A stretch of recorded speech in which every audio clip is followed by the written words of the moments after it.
আজ সকাল থেকেই রাজধানীর কিছু এলাকায় গুঁড়ি গুঁড়ি বৃষ্টির দেখা মিলেছে।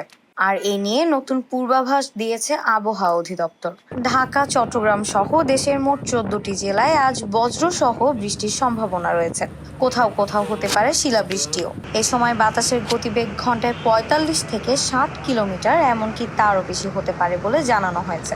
আবহাওয়াবিদরা বলেছেন, দক্ষিণ বঙ্গোপসাগরে অবস্থানরত লঘুচাপের বর্ধিতাংশ এখন পশ্চিমবঙ্গ ও তার আশেপাশের এলাকায় বিস্তৃত।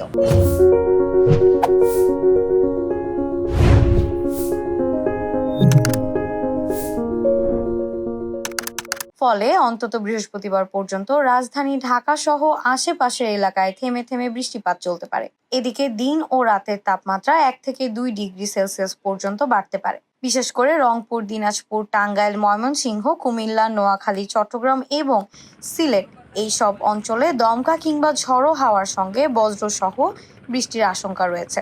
এই সব এলাকায় নদী বন্দরগুলোকে 1 নম্বর সতর্ক সংকেত দেখাতে বলা হয়েছে।